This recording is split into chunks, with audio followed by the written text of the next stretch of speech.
A very good morning to you. It's now 1 minute past 7 o'clock. We are on the 11th day of September 2014. Welcome to yet another show of the News Review. I'm Jackie Mojoncho and Eugene. Good morning. How is it? All is well. The month is almost over. Just like that. It's almost over. Yeah. We're on the 11th day. Yeah, once it reaches 10th, c'est fini. Okay, this is the News Review. You are listening to Contact FM's morning edition of the English News Broadcast.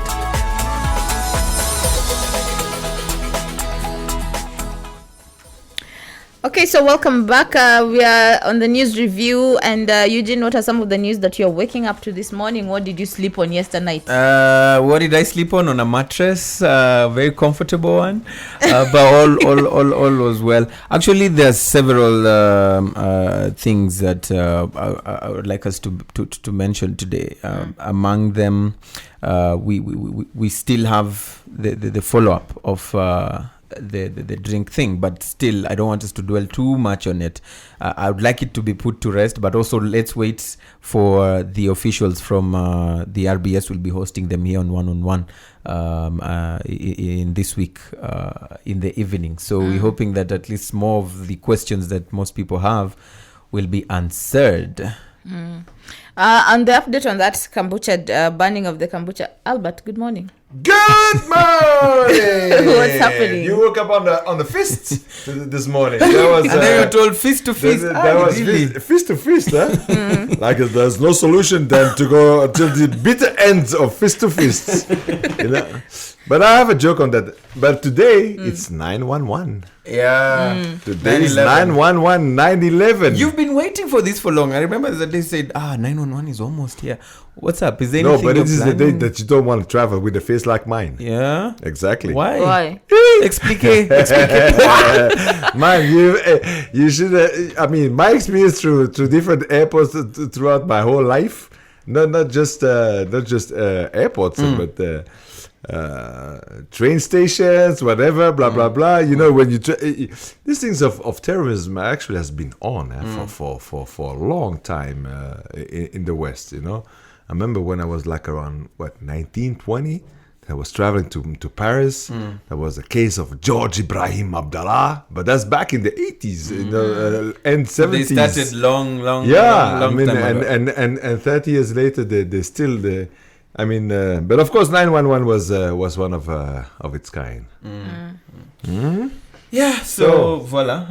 Voila. And then there is kombucha. The kombucha update is that they have not banned it like completely. They just want the manufacturers of the drinks to comply with the laws. When you start a manufacturing company, you have to have your papers cleared and everything.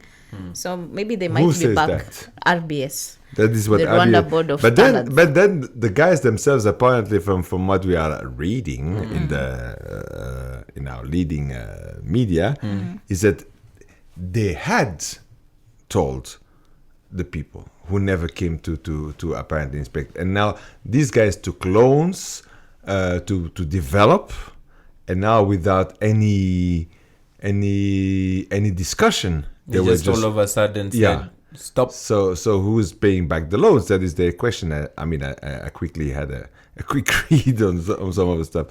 Who took the loan and didn't follow the procedures? You have to just pay your loan. Exactly. Yeah. I mean, the thing is that also, if you're dealing with public health, and not just public, but even with domestic health. I mean, Yes. with any health, you know. I mean, you really got to take some serious measures there. So when you're dealing with something that can affect your health, loan or not loan, I mean, it doesn't matter. It doesn't matter, you know.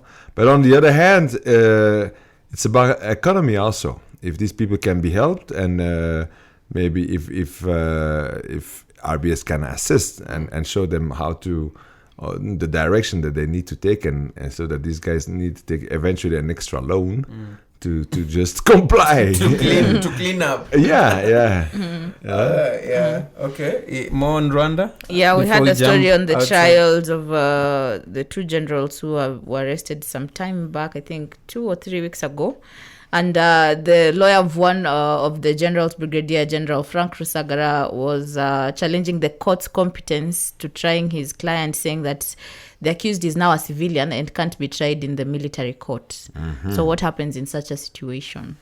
We had a lawyer calling in the morning. I wish we had asked him that. Well, the thing is that if it is connected with military, you still go through a military tribunal. But you're a civilian. Yeah, even then. Because A civilian can be tried by military if it is connected with military, with other military who are serving.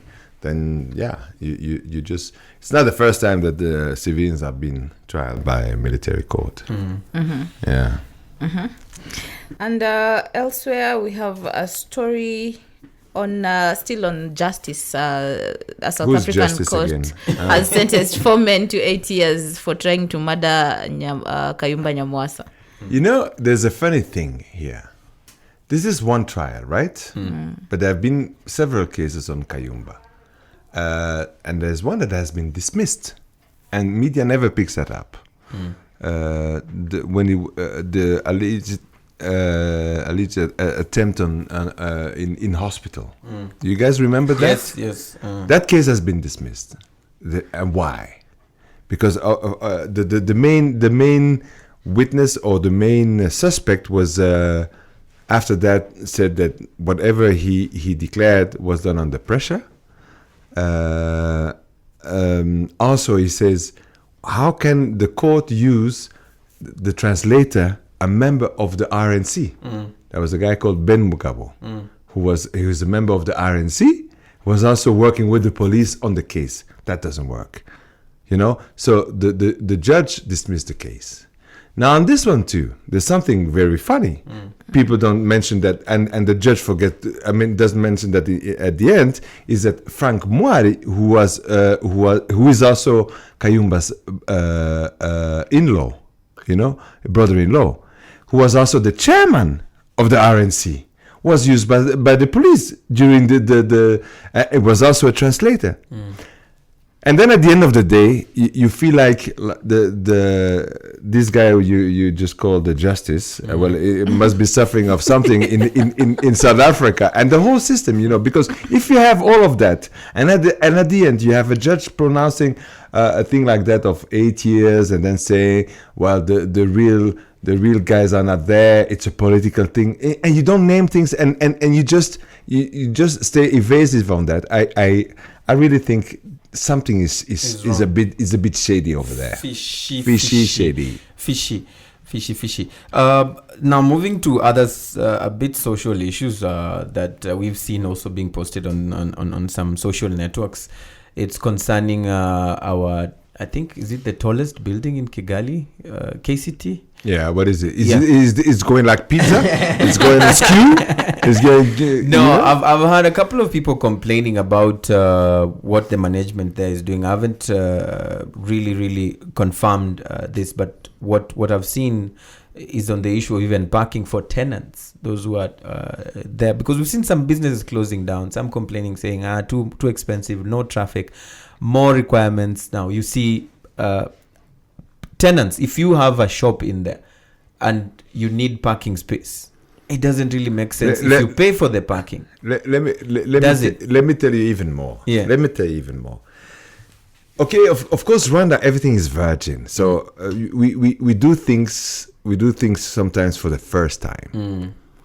Well, to test the waters, and if it's people not don't to complain, test the waters. It's not to test the waters. It's just that the situation was the landscape was virgin. There was nothing there. No one had ever created a building like that. Now, UCT is not that big, you know, but on location also, where it is, it was so happy, and being the first mall, it immediately attracted traffic. Yeah. All right. Now, when you start to have a second one like that, the problem that I have there is that, according to me, the guy who built that building, it was the first time in his life. But building a building like that, suppose that you and that is supposed to attract Traffic. to attract people with shops and offices and stuff like that. Yeah. But for people to come and open a shop there, you need to be sure that there is traffic, that enough people come. And when you build a building like that, and when you own a building like that, and you want people to come and populate your gallery and all of that, you also have a responsibility to create traffic coming to your building. And I don't see that. This guy just built a building and said, now these are my cows, I can milk them. Yeah. But the cows are not having any grass to eat. Yeah. So I'm not too sure that the guy understands how it works when you own a building like that, because you need to create events there. You need to attract people. You need to do. But when you have events there, here people are told, you're making noise for who? For inside there? For those inside. But you will. It doesn't know how a building like that works. If you go to Dubai or you go to other places when you have these big malls, it's always events. It's always things going on. Kids, games, arcades. And sales and you advertises everywhere, and then you have the whole building having sales, all the shops having better prices for that week and things, and that is the owner. That there should be a management of that building. I mean, not the owner, but to manage that, it's a business on its own, you know. And then of course you don't. If you have a shop there, you get a shop and a parking. You know, does it make sense? Of course. But that shows that the guys don't know exactly what they are doing. They just own a building and thinking. Now that's it. What I remember when it was almost being started, they had a very fancy website, and on this website they had said how the management will help with advertising, for even the clients. As it advertises itself as the building, it was aimed at. That's should have been like that. I don't see. I mean, that there is nothing. Anywhere. There is nothing. I can only comment that guy that at least he brought us the best cinema in the world. And connected to. Well, it's very nice, you know. It's high quality sound. It's good quality now. You have 3D. A movie comes out in the States. It comes out in Kigali. What else do you want? Nespresso? Because also it doesn't really make sense. I've seen this also happening at the same building. I don't know if it happens also elsewhere, where you are in the restaurant, you have your meals, and you need to answer a call of nature, and you have to pay. That is normal. Is it that normal? Is normal. Really? That is normal. You've spent at that place almost 20. You've treated your guests. Yes. And you still because have to pay for their toilets. Exactly, because this is the kind of fast food place. And there you pay for your toilet. It's not included. It's not a public toilet. Menu. It's not a public toilet. You need to have it there. I Where? Need to eat in a restaurant. It's there. What restaurant? You mean there's only one Turkish restaurant? Not the food court. No, the food court is public. So and the toilets are public. public. Of course. That is part of. If you want to go to a restaurant, you go to a restaurant. That is a food court. That's different. A restaurant and a food court is different. The food court, you have a common ground there, and you have common toilets for everyone, for the shops, for the food court, for everyone. So that is the nature of this kind of. So you should pay. Yeah, it's not fleecing people. Of course, it's like you pay also for the parking. Why don't you pay for the parking? You pay for the parking. And you pay for because you want for a place like that that is supposed to attract so many people. You want those places clean.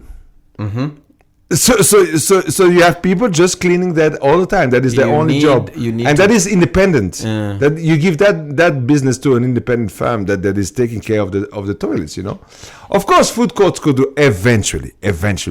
You know. Put together a small amount, and just go towards that for their clients. But I'll tell you, any place like that, anywhere in the world, that public toilets will be paying. Charged. Charged for sure.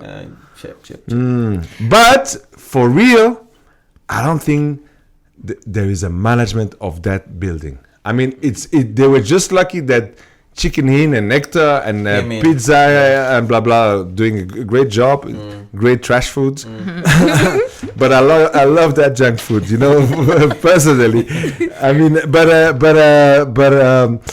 but it's not enough. There is not enough things happening there. I mean, KCT should be becoming an icon, a place where you want to be hanging. But people would even prefer to go to UTC. Yeah. There are 2 stories on the peacekeeping troops in Somalia and one in South Sudan. From HRW? The interesting story is China has begun deploying 700 soldiers to a UN peacekeeping force in South Sudan to protect the oil fields. So now we're having like the American style of American protecting the oil fields in Kurdistan in Iraq.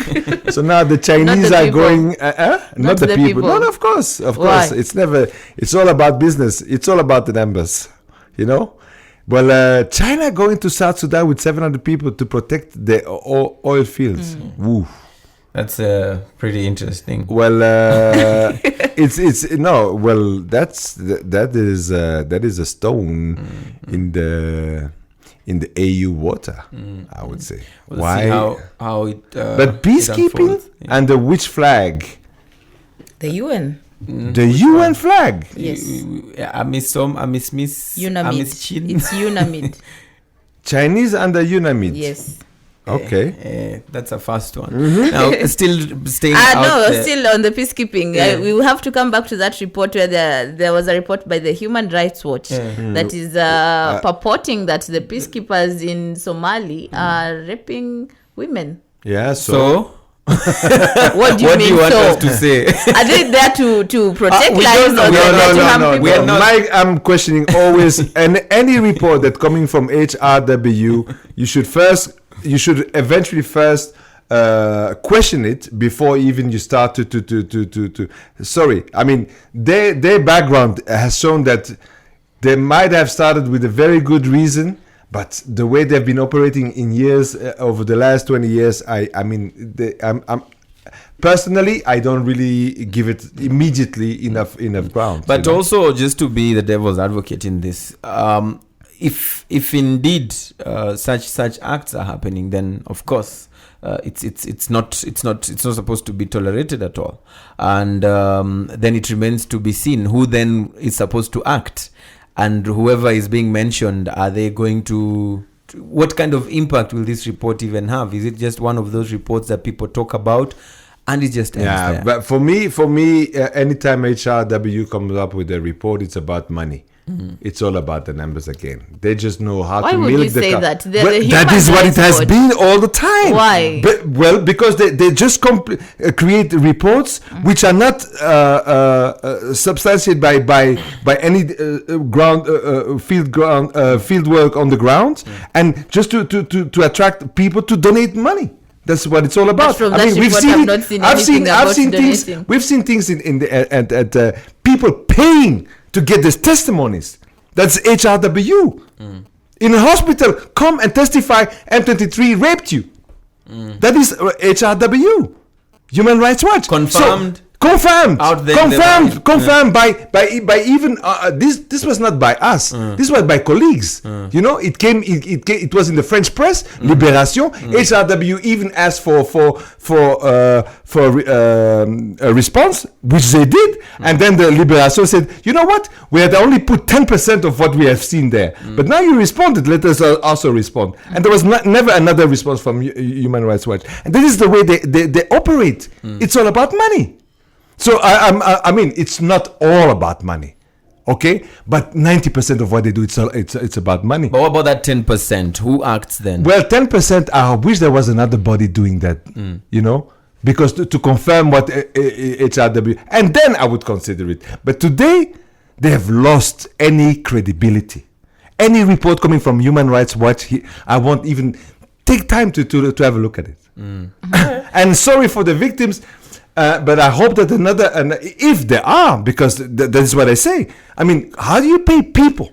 But I wouldn't blame them, Albert, because even me, I wouldn't blame them. I've had instances when I go out to the field to look for a story. Someone is really being hurt somewhere, but they can't give you a story because they need something. you need to give them an incentive for them to give you the report. Well, sorry. But I don't do that. I But tell them, if you don't give me the report, then you don't know that your report is genuine. Then you don't know that your story is genuine. If somebody has to be paid to tell you the story, then your story, if you just report and you don't mention that you did pay them, money, if you mention that, then I would take your story. But Human Rights Watch won't mention that they pay people to get testimonies. Okay, sour. Fire, burn them. There's another burning story that I know Eugene doesn't like talking about. It's about this pastor of Christ Embassy Church. Finally, he has been handed the divorce papers. So who is that? Who is he? He's a popular Nigerian pastor. According to this article I'm reading on the All Africa News, he's a popular Nigerian pastor, entrepreneur, and founder of the Christ Embassy Church that has a branch here in Rwanda. And there's been this scuffle between him and his wife. The wife has been saying that and that comes in the news on 89.7. Yes, it's because his personal this life. That's his life. It's his personal That's his whatever. life. What do you mean? What do you mean? What do you mean? What do you want us to discuss the problems that you might have with your husband? It doesn't make sense. In the news. He's a pastor. But He's a man of God. I'm a journalist. I'm a journalist. He's a man of God. Of what gods? And of which gods? Which one? Which one? Which one? Which one? Which gods? Which gods? Which gods? The god of where? Of Abuja? As of Boko Haram? Of Ebola? As she rightly put it, Eugene doesn't like talking about it. Because you're men, and you know you have zero. these issues. No. I mean, we should respect people's bedroom affairs. Exactly, and we should bring that in, and that should be and I think you should brush your mouth after this, because this wasn't for we us. never even talked about it. No, we've never talked about it. We didn't even touch that. Let's talk about Good Luck Jonathan, because it brings some good luck here. There's a hashtag that was created, Bring Back Good Luck 2015. And it really caused a stir, and he has called for those banners and hashtags to be pulled out, and because it's abusive to the fight to bring back the girls. But then the funny thing is that these hashtags seem to have been first used on Twitter by a group of people who are campaigning on behalf of the president to bring him back in 2015 during the elections. So at the end of the day, it's. By the way, just remind me. Yes. Was this his second, or was second? Yes. So he's just calling for trouble.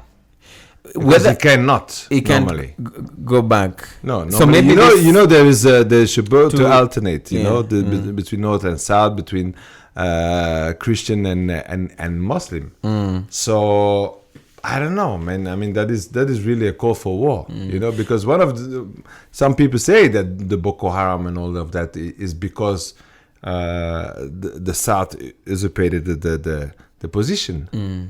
What if I'm just imagining how easy it would be to pull down the entire hashtags. Let's say it's on Twitter and all that kind of a thing.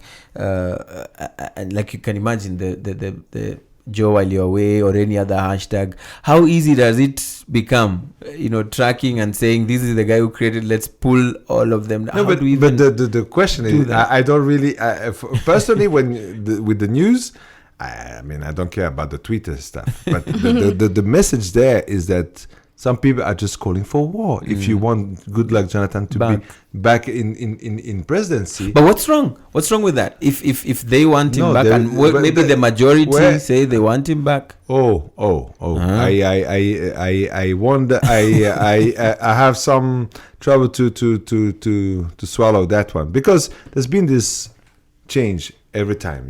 Even Good Luck became president because he was the vice president to a Muslim who didn't finish his term, right? Then Good Luck jumped in. But now this term was supposed to have been, according to the Muslim, a Muslim. And it is not. And that is why we have all of this trouble. So I don't know. I think if Nigeria might if they want him, no problem for me. They are the ones He who has decide. failed. But he has failed. Who are we to judge The him? Boko Haram. I mean, they're killing people. Maybe it's not just his He own should issue. just deal with them. For me, I don't think he should come back. He has failed. If you are Nigerian. Yes. But the good thing is you have And you your see, voice even, doesn't count. even his Nigerian priests are now But divorcing no, but and showing the day other he has side to of the divorce church. his wife, come back. SA prisoners. There's another one. Funny, sad. I don't know what you'll think about it. Some South African prisoners killed because they tried to escape from a court in South Africa. How do we even try to do that under that tight security? But tight security, There's no tight man. security. I You know, I'm imagining those kind of ways of prisoners are taken I was to telling court. you, They're like all watching of these too much cases, prison. like these cases of Kayumba, Yes. how, the way it's organized, the way sorry, man, but it's just projecting a message of it's Kavuyo in South Someone Africa. is hating on South Africa. No, I'm just telling you the truth. You know how many people are being killed by police in South Africa? How many? Well, let's look at that for our next Discussion. because I once read it, and half of the time, police just says, "Oh, sorry." I mean, it was half of the time it's the wrong target, and the police just says. But we never only- talk Yeah, about sorry. it the way we talk about the That's what Ferguson I was saying issues. the other time. Yeah. Why America- Africa kills each Yes. other, but when it is another one killing this Well, one, it becomes a problem. well, no, but there it's racial. In Ferguson, it was racial. South Africa is just anybody. You know the target is not race. It's just the police that is apparently very kavuyo. This So- was our time. Yeah, we have to end on that note. This has been the news review. Coming up shortly is one-on-one, and later on the Kinyarwanda edition of the news review. I've been your host, Jackie Monyoncho. You don't want to say goodbye this morning? Goodbye. But now we are told to talk after she has talked. I always follow Goodbye and procedure. good morning. Yeah. Bye bye. Bye.